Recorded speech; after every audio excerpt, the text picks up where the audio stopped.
about? You were streaming something? Yeah, it's something called I think it's one stream or a stream live stream or one stream, maybe one stream. Hang on, maybe I can find it real quick. So what you can do is schedule. You can schedule a. Let me see if I got it here.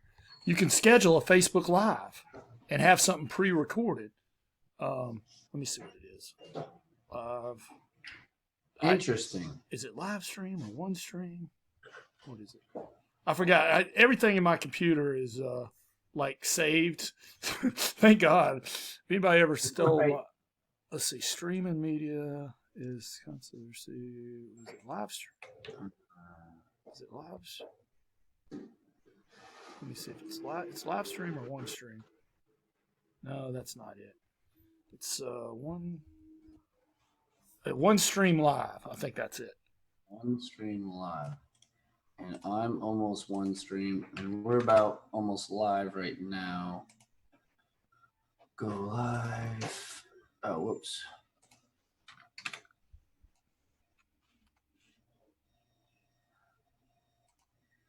Yeah, it's one stream live. One stream live. Okay. Yeah, it was like it wasn't bad. I think it was under $100 for a year, and now I can load up a any video and make it go Facebook Live at a certain time. So I've been rotating them around, putting a live one on my page, my business page, groups that I administer, and just digging up all the old videos I got. Hey, I'm out here at a house, and here's some termites and what they look like and that sort of thing. That is pretty cool on how because so many times you get moments where you want to go do Facebook Live, but you're just like, well, damn, I just did one. And you try to spread it out to make it look, I don't know. There's so many different things people tell you, like what to do, what not to do, and everything else under the sun. I know. And yeah, I used to just think everybody, I don't know, when somebody acts like they're so confident, I don't know. I guess my thing is there's multiple ways to do stuff, and not every. Yep. I mean, and they're all. I don't like when somebody says you got to do it this way. This is the only way, and what you're doing is stupid. You know what I mean? I don't know. No, I get it. All right. I'll tell you when we're Facebook Live here. It looks like we are right now. Yeah, I think you are now. And then let me just add one more here. And let's see.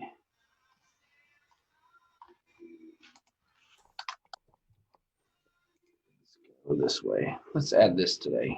It looks like we are right now. Okay, change this.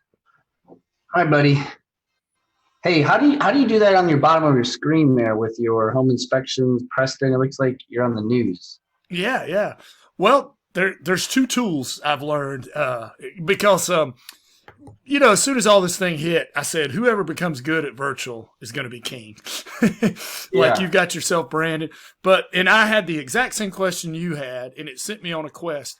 So the easiest one is something called ManyCam, ManyCam.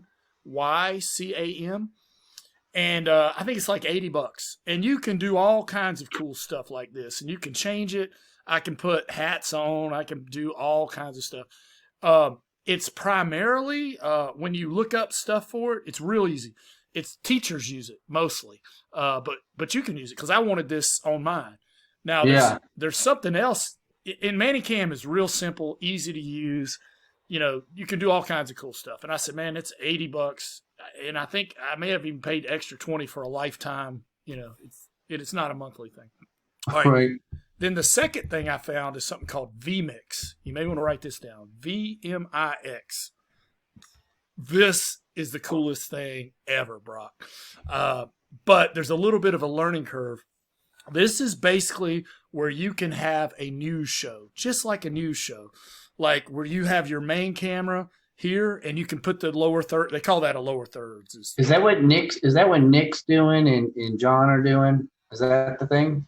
Yeah, I don't know what they're using, but it's like this is called lower thirds. And you can't do it with Zoom alone because Zoom, you can put the thing on the back like you've got, Yeah. but you can't do a lower third foreground. But Manicam is the best answer. But if you want to go super high, go vmix. Check it out. You can create like your own news show. Like, I'm sitting here talking and let's go over to so and so, and then you queue up that, and it goes to that, and it's Oh, really? yeah, it's called vmix. Check it Huh. out. It's a I, free like 90-day trial, and if you want to buy it, I think it's like $60 for just the basic. But then it goes up more if you want to have call in. But it's basically like a news show where you've got multiple screens that you can queue up. You know what I mean? Like one yeah. screen showing, but you've got a bunch of them in, just like a news show. We're going to go Yeah. to our so and so, and have it all one steady thing. You got to put some thought into it. I've got this clip, and this clip. And, you could kind of do it with Zoom where you do screen share, but it's going to be kind of sloppy. And, oh, hang on, let me get that screen. This is where you just fade right into it. And it's cool. It's called Yeah. vMix. Look at I'm making notes for you. It's like you're like a technology whiz over there too, besides home inspection. Actually, I'm like the least technology, but talk to me because I'm like looking for the easy way. I'm like that was exactly what led me. What you said, I was like, I want to get that lower thirds on my thing. How do I get that? Nanny cam is the easiest way. So then when you go on Zoom, when you click your camera, your little thing, you probably have Yeah. something that says your camera. You'll have one that says Nanny Cam. Now, there's another thing you can get for free called Snapchat. It's Snap something. That's free. That's all the Snapchat filters. I don't know if you can do the lower thirds, but you can do all the crazy face filters and stuff. So that's just kind I'm of making, fun. I'm making some of these notes on the Facebook right now, just for people who I got the vMix, the Manny Cam, And it's and then some of the, Snapchat, Snap Camera, Snap Camera. It's called Snap Camera. That's what it is. But the Manicam is, to answer your question, is the best one, simplest one for this. But what I thought was we're all on a bunch of these Zoom calls, and you got to find out some way to stand out and to really up your Zoom game. So that's why I was like, I wanted to Yeah. if there's you're on something where you look like the Brady Bunch, right? You and a bunch of other people, and when people are sitting there looking at it, what's going to draw their attention to you? You know what? Like, look at that guy. That guy knows what he's doing. He's got it going on there. You know what I mean? No, it's so true though. It's like one of the books that I read about the bottom of the pool talks about the why can't I think of his name? The football coach at Alabama. Nick Saban. Yeah, Saban. Mhm. And he talks about we're all playing the same game, but it's playing the game within the game of what sets people apart. And he talks about his players and how he have his players dress up as like suit and tie, and they would go out in the field at the exact same time the referees would go out in the field. And he found out that majority of the referees were a certain age and a certain domestic background and social media income and where their kids were and their boys. And so they found that Nick Saban, by doing that over the years, was the least penalized team in the conference. And they talked about behind the scenes that maybe because the referees had an attachment to the players of them coming out dressed up as professionals and being all in their work ethic of where they were. And they said that was part of his, like, the game within the game, that he found different ways that might have helped out. Because, hey, one non-holding call Could for make a a long difference. touchdown run could make a difference. Yeah. And Go ahead.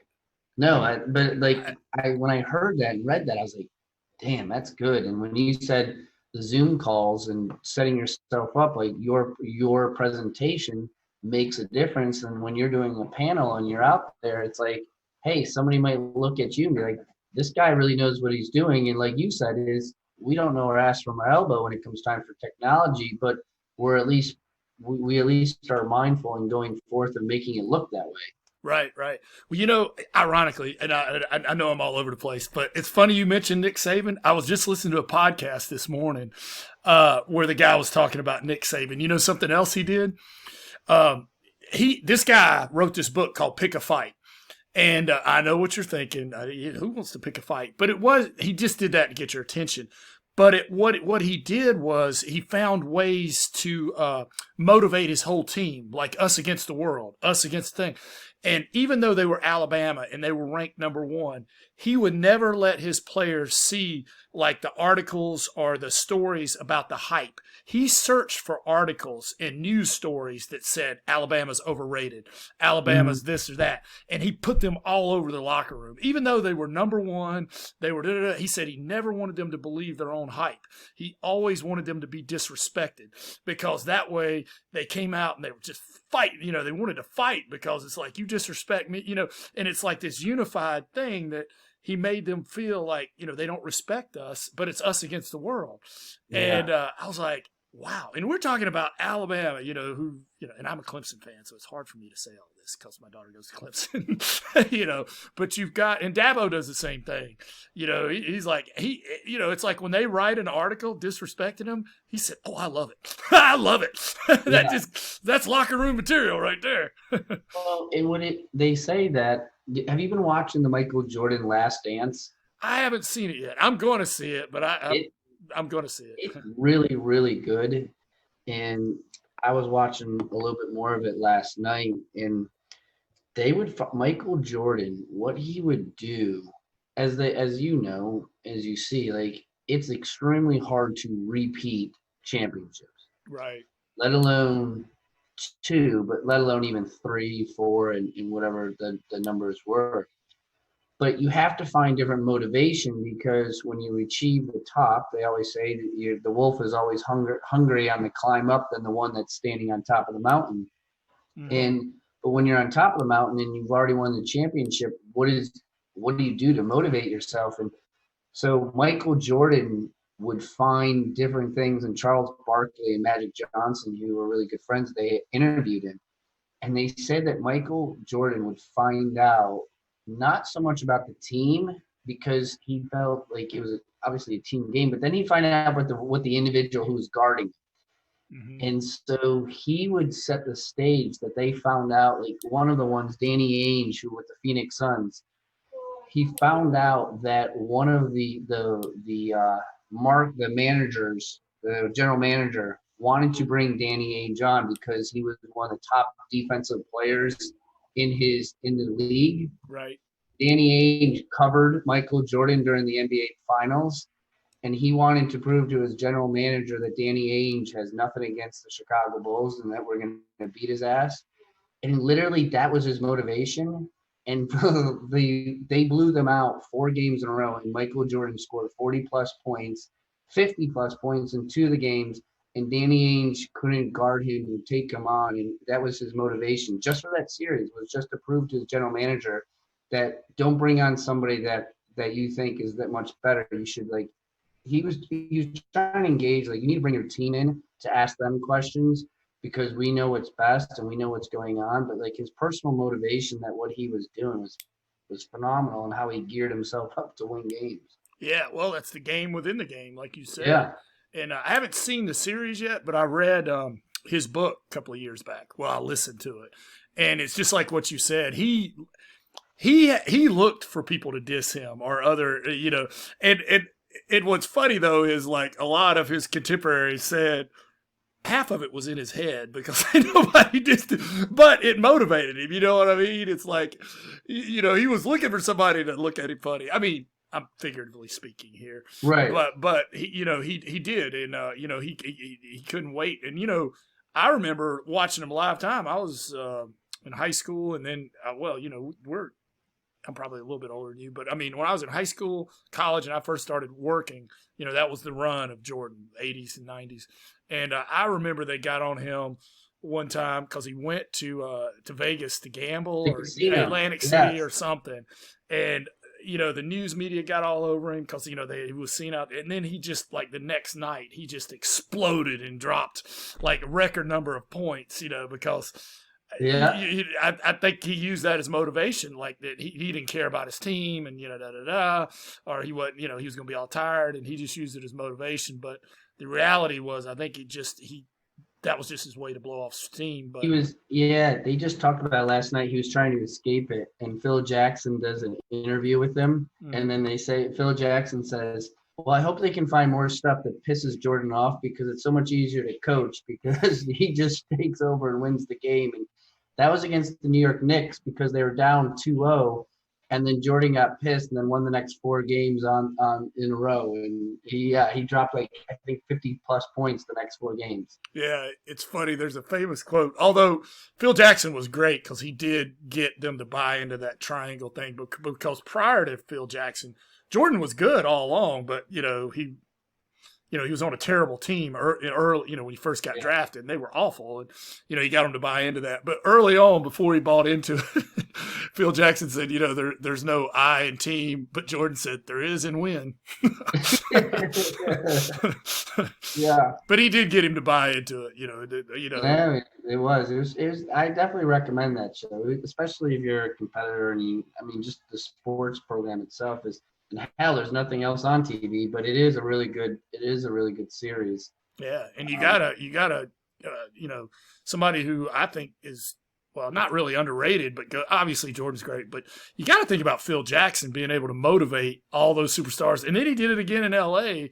I mean, that guy's. I mean, he's got skills to. You got a bunch of millionaires, out here playing basketball, and to motivate them and keep them hungry. I mean, that guy's underrated. Well, I mean, I think he's one of the greatest coaches ever. I don't know. I forgot who the other coach is, but it's in all of NBA history. There's only 2 coaches, and Phil Jackson's primarily in this era for what we live in. He's the only coach in the NBA's coaching history that he was in. He never had a losing record. Wow. Wow. Which is I didn't know that either, which is pretty impressive to be able. I mean, at some point you do have a shitty season. It's like, okay, I'm not gonna, you're gonna lose or whatever. But like wherever he went, he always had a winning record, and he used to make his players do yoga and Zen and do different things, and he always knew the right time to put people in, like whether to take them a break or whatever it might be. But it is pretty fascinating to hear their stories behind the scenes of what really takes place. Yeah, and he knew because I listened to his book too. Certain players he could get in their face, and other ones he could, everybody has different buttons. Yeah, It's not a one size fit all, and some players need a kick in the rear end, and others don't. yeah. Others are more of a mental, and he figured out, how to push the buttons on Yep. certain players, Well, I know we really didn't talk about anything about home inspections yet, so I guess in the last couple minutes we can at least touch base on it. And I know, knowing you, Preston, and being involved with you the last several years and on what you bring to the table, I know your pre-inspections have become very, very popular, or something that you're bringing to the forefront. And I do not, I shouldn't say struggle, but sometimes I always wonder, like, is a pre-inspection really something good to do? Because who knows what the buyer might ask for. But every time I hear you talk about it, I'm like, nope, that makes more sense. I completely understand that. So kind of, since that we are limited a little bit of time, but like, what is that whole kind of echo your main purpose of the pre-inspections, why you've seen it so successful, and why you think more listing agents should be doing it more and more? Sure, sure. Well, the pre-inspection, the idea is to take the surprise out of it. Surprises aren't good in real estate, not at all, because the problem, Brock, with the way it's set up now is people make an offer on a house. There's a little back and forth. Both people compromise, right? The seller might come down a little bit, buy, whatever. There's some sort of compromise. I know there's, multiple offers, and, supply and demand can affect that a little bit. But in a perfect world, there's a little bit of compromise, and there's usually a financial compromise. So then you come in and you have the inspection. If the inspector finds damage, rotten, underneath the shower pan, we're looking at 8, 9, 10 grand of, the tile have to be redone, and all of a sudden, somebody's going to have to compromise again. Either the seller or the buyer are going to somebody's going to have to eat that 10 grand that they weren't expecting. They didn't expect that when they made that first compromise. So right. Now they're going to have to compromise twice, which always, if that could have been identified on the front end, you could have done a price adjustment. You could have got multiple contractors out there to give bids, maybe got it done cheaper, or sold it, there's so many things you could do, but you wouldn't have a deal blow up because it's not a surprise anymore. I mean, we've accounted for it in some way, right? Now the arguments against it, obviously it's right now it's a seller's market, it sells as fast as it can. But the two biggest ones are the cost of the pre-inspection and, sellers don't want to go through it twice. This is probably what you struggle with. Wait a minute, I'm going to pay money for that guy to come out here and inspect it. I'm going to fix all that stuff. Buyer's going to bring their inspector in and, she is going to find a whole bunch more stuff and now I got to fix it all over again. Why don't I just go through it one time? And that's a valid concern. I think for pre-inspections to work, you have to set expectations. And the purpose of a pre-inspection is just to eliminate that huge deal-killing surprise. I can go behind any inspector and find small stuff. Any inspector can come behind me and find small stuff. But if somebody comes behind us and finds, a single item that's over $2,000, we'll refund their money because we should have found that. But I guarantee you they're going to find some rubbing doors, sticking windows, loose outlets, nitpicky stuff. Just know to expect that. But we also have a program where we can do the pre-inspection, load up the report. Potential buyer can buy the report for $20, just like Carfax. It's kind of set up for Carfax. That money goes back to the seller to help them offset the cost. And then the buyer has... That's really important that you just said that right there. So the buyer can buy the inspection report for $20? Yeah. Now this is if the seller wants to do this. We don't do this on all of them. It's a program we have. Right. Basically like Carfax. I bought a car from West Virginia that I didn't sight unseen. I read the Carfax report on it. I looked at all the pictures, and I just want to make sure it didn't have a bent frame and hadn't been a flood car. And I bought it, and they shipped it to me. And because I got a lot better deal there than I could locally. So I thought about that and I was like, and especially during this time of COVID, where showings are kind of, and everything's a little, the more information you have on the house, the more likely it is to sell. Like if I'm looking at two houses and one of them has great pictures and I can read the inspection report, I'm more likely to make an offer on that one than the other one because I might, my chance of losing due diligence is a lot less on the one that I have more information on. I mean, think about this. People say, would you buy a house sight unseen? Now, investors do it all the time. We know that. But would, a regular person do it? And, I can't really answer that question, but think about it. You buy stuff sight unseen all the time on Amazon, right? But I bet what you do is, let's say you want a mountain bike. You go to buy a mountain bike. You're looking at them on Amazon, right? Mm-hmm. And what are you going to do? You're going to go read the reviews. Like, hey, this is a good price. I like the pictures. What are the reviews? What do the reviews say? Well, if you were buying a house, the review would be the inspection report. So, if you were going to buy a house sight unseen, I think the more information you have about it, being the inspection report. So anyway, I know I went on and on, but the two objections, if you could offset the cost by, having the report for sale online and that money goes back to the seller, and you could take out the surprise. And I forgot to say, every time somebody, gets that inspection report or texts the number, the agent gets that lead to follow up with it to, help sell that house or maybe pick up a buyer. So that's something we offer. So that inspection report, you put it online or where do you take that inspection report to know if a buyer looked at it? Is it a QR code that you put on the front of the house, like home's been pre-inspected? It's a code. Is that what you mean? It's not a QR code, but it's they text a number and a code. The number's always the same, and it's what it's, house one, house two, whatever that one happens to be, and I just tie it to it. So, and you can put that on your MLS data. There's a home inspection report. If you text this code to this number, and I can also tile your pictures on it there too. Kind of like you've probably seen the signs where, text this for info on this house. Well, it's the same thing. Text this for info on this house, the inspection report, which is also on there.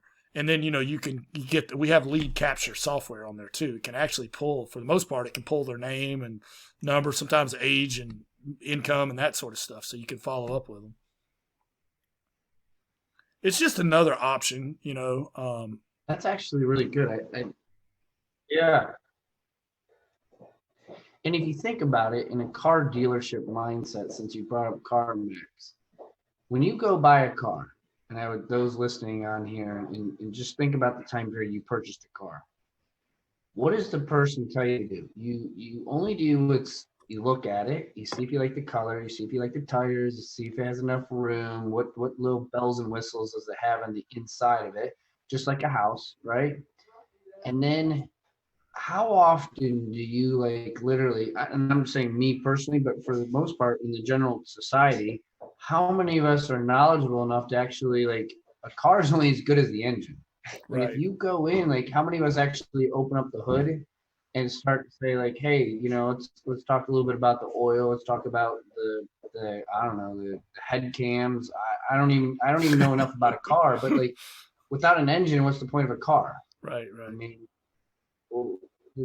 so to me, it's we don't know, but if we had a better sense, or especially, I guess we put so much trust in the dealer that they did everything and they wouldn't sell us a car if it didn't go through the normal protocol. But when you buy from an owner at Craigslist or whatever else, I'll call my brother-in-law Travis and be like, Travis, he works in NASCAR. I'll be like, Travis, can you come over here, take a look at this car and look underneath the hood, look at actually the engine, make sure there's no rust or whatever it is that they look at. But we wanted confidence from somebody else with a review. So to me, it makes sense when you kind of said the word pre-inspection, it's like a review. And if somebody as a buyer's agent is looking at it and it's hey, I know you're looking at two homes. This home has a pre-inspection already. This one doesn't. I got to believe the home with the pre-inspection stands out a little bit more and it's at least more attractive to that buyer. Yeah, and it's less risk of them losing their due diligence, because it's a little bit more of a known quantity. And again, the goal with the pre-inspection is to take out the surprise. Surprise in real estate is not good. It's not good. The only surprise we want in real estate is closing gift. Yeah, exactly. What closing gift to give. Yeah. Then you brought up another good point as a buyer's agent out there. If you have a pre-inspection home, due diligence, why don't we put 2,000? Why don't we put 3,000, 4,000? Well, I don't want to lose it. Something could take place. Well, there's two main components that you lose your due diligence at typically. It's the inspection and it's the appraisal. Right. So if you can remove one of those and the market value is where it needs to be and you're fighting against multiple offers, maybe there's an opportunity when you're hey, you know what, buyer agent or buyer, I'm willing to put a little bit more due diligence money down because they have a pre-inspection on a home. And now all of a sudden the seller is looking at it as I just really locked in a buyer at a better due diligence rate or due diligence price because the confidence that I'm selling is better and the buyer is more confident in making that purchase because of that pre-inspection. Right. I think you nailed it. It sets you apart just on that. And there's so many different opportunities that you can get at hey, here's a report. Well, by me doing a report that a seller does, you're right. Maybe I get another buyer that comes through. Like I said, I always am I'm not too sure, but then after I talk to you, it's another good puzzle piece comes into play. It's it makes sense to do this. Well, to have those opportunities. Yeah. Well, you always try to look at the process from 10,000 feet and say, all right, where are the friction points? And is there something we can do to remove some of those friction points? And this is just another thing. if you got a 2-year-old house that there's almost nothing wrong with it, it's priced right, you may not need to do this. I mean, that thing's probably going to sell the second you put it on the market. But you got a house, 25, 30 years old, had some deferred maintenance. There's going to be a surprise on it more than likely. Let's go ahead and get the cards out on the table and figure out what we're dealing with. And, if you do identify some things on the pre-inspection, some people don't want to know, but I'm like, it's going to come out anyway. If you got that bandsail's eaten out with termites, but you know what? If we know ahead of time, now we've got time, we can get 3 or 4 contractors out here to give us some prices. So, in the end of the day, you're going to net more for your house if you do this and, you're proactive instead of reactive. And think about it. I mean, you nailed it too with inventory where we are. At some point, the market is going to shift. Yeah. I mean, obviously, we've gone through Corona and that thing, and we're still dealing with it, but it's still primarily a seller's market. I mean, the inventory is terrible. I mean, anybody who wants to sell a house, I mean, now's the time to sell a house. I mean, we're begging people to list homes because we don't have any inventory. But at certain times, I mean, I think it's best for both worlds, and it's just the expectations of what you set to. Because once the market does shift and becomes more of a buyer's market, well, sellers, this is even more of a key for you to be able to get a pre-inspection, because now you got to attract buyers to your home. We got to force buyers out to us. And now here's a lollipop saying, hey, we already have an inspection. You're going to come into this home and it's going to be ready to move in ready. You're not going to have any issues. Come look at my house. And at the vice versa on the seller's market side is when you've got those multiple offers, how can you set, as a buyer's agent, how do you set yourself apart in a seller's market? And having strength and due diligence, people always, you nailed it when you said due diligence money. People always ask me, well, Brock, how do I win multiple offers? Have the highest due diligence possibly and the lowest earnest money. I mean, that's pretty much it. Earnest money is refundable. Due diligence is not, and puts more skin in the game. So if you really want to win, I always tell my buyers, put $5,000 due diligence. What do you mean that much money? Well, that's what the buyer wants. And if you want to win this deal, you don't have to increase your purchase price. Just give me more due diligence money, and there's more skin in the game, and you'll win it. That's pretty much. But, well, now I'm not too sure because I can lose that. Well, I can't. I mean, this is the name of the game. There's a risk reward that comes into play. But I think having that strength of the pre-inspection makes it a lot more valuable because now there's not so many issues. Like you said, we're reducing the friction that's there at least as much as we can. Yeah, yeah. I mean, imagine, when I try to look at it again from 10,000 feet, and I do a study. What causes deals to fall apart? And you nailed it. In my unscientific study, the 2 biggest ones are inspection and appraisal. And, I always thought, I was like, just imagine this. Imagine if every house was pre-inspected.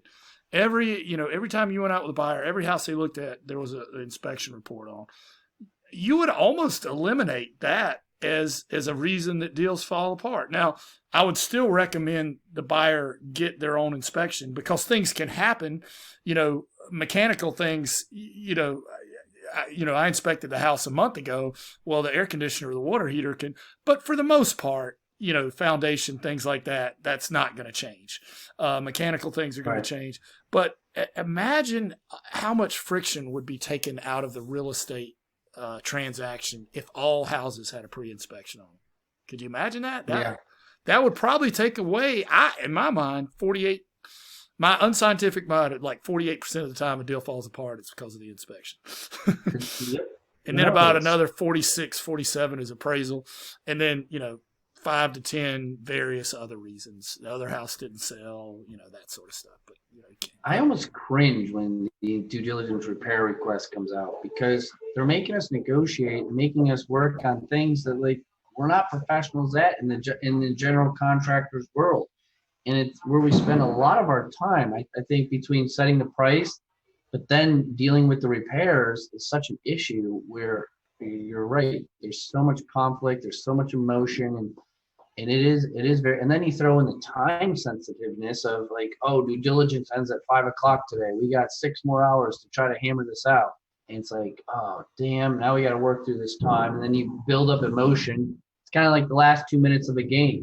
There's been a study of why players and athletes and different things change, and it's just because emotion and adrenaline is now set up into play. It's like something takes over in your body where you haven't been able to score a touchdown all game, but all of a sudden 2 minutes left, you're down by 3. Something transforms, and it's like, okay, here we go. Like, what makes clutch players clutch? Yeah, exactly. Well, Performing under the stress and emotion at the time period. well, and when you talk about friction in the real estate transaction and inspections and everything, because I'm sure you've had a deal fall apart, and I'm sure you've had, people on your team, and that's kind of my goal at Home Inspection Carolina. What can I do? I mean, some things I can't control, but the things I can control, what can we do? Because I don't think deals fall apart because of the inspection. I mean, although that it's because we didn't. It's the timing of the inspection. Yeah. If we would have known about those problems prior to our negotiation, this deal wouldn't have gone south. But, you've already got people, they felt like they compromised, and now they found new problems and they just can't compromise again. They're moving on to another house, and there's so many variables that go into it. Brock, I went to law school. I'm a dropout for about a month, but the LSAT, that's the craziest test where, you take this test and you got all these variables. It's one of those deals where it's like, 12 people are sitting at a table. Jan always sits across from Lee, but never beside so-and-so. And then, it's all these different variables, and you got to draw it out and figure it out. That's almost the way a real estate transaction is.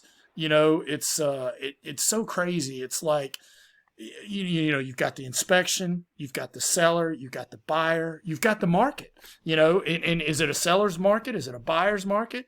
And then you got, it's not just the seller and the buyer, it's the buyer's dad or the buyer's parents, and there's all these different variables in every situation. And it's just, real estate agents aren't paid enough. I mean, it really is so many different variables they're dealing with. And, and we can't, we can't change all the variables, but, is there a variable that we can at least take some of the pain out of? And I feel like with a pre-inspection, if it's done properly and explained properly and expectations are set, that that is a potential deal killer. At least we might could take that one out, Yeah. Well, listen, buddy, how can we, let's get your contact information. What's the best way to get an inspection if we want a pre-inspection done from you? What is that? Sure. It's you can go to homeinspectioncarolina.com, homeinspectioncarolina.com, or our phone number is 704 542 6575. What's that number again? 704 542 6575. And thanks for all you do, Brock. I mean, for anybody who's out there listening, if you don't follow Brock, you should. The guy's like just like a I don't know. He's motivating. Sometimes I don't know. You get me going when I it's hard to be positive all the time. So it's great being like-minded people like you. You've always been a pleasure to talk to, and someone that been successful. And as we've shared our stories, coming from behind the scenes of being a teacher and coaching and that type of mentality to running a business. So hats off to you and what you've done. And I definitely appreciate your time, Preston, and what you got going on. And I got your stuff out here on Facebook Live. And if there's anything that we can do for you, definitely appreciate it. And, enjoy the start of the summer. You too, brother. Get out there, man. Check out that Manicam too. Yes, I will. Thanks for that, buddy. All right. Thanks, Brock. All right, Preston. See you, buddy. Have a good one. You too. Thanks.